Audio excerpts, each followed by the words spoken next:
अस्सलाम वालेकुम व्यूवर्स, मैं हूं सैयद फैज़ान शराजी और आप देख रहे हैं पाक प्रॉपर्टी ग्रुप। इस टाइम मैं मौजूद हूं बहरिया टाउन लाहौर के उमर ब्लॉक में।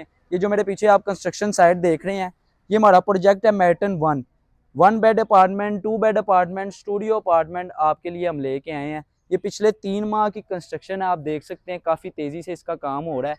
सिर्फ 15% बुकिंग के साथ आप इस अपार्टमेंट के मालिक बन सकते हैं। इसकी अगर एक्सेस की बात की जाए तो तलवार चौक से इसे एक्सेस मिलता है, उसके अलावा सफारी विलाज से इसको एक्सेस मिलता है, सफारी जू, सफारी माल, कुर्तबा मस्जिद इसके वॉकिंग डिस्टेंस पर है और 5 मिनट की ड्राइव पर आपको बहरिया हॉस्पिटल मिलेगा।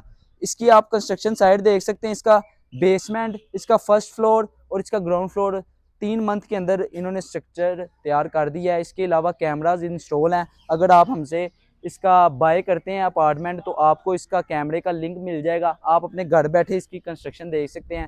कितनी हो गई यार कि हो नहीं रही, और हम इसके ज़िम्मेदार हैं अगर कंस्ट्रक्शन नहीं होगी तो। इसके अलावा किसी भी चीज़ की इंफॉर्मेशन चाहिए हो इसके हवाले से आप रब्ता कर सकते हैं। बहुत शुक्रिया, अल्लाह हाफिज़।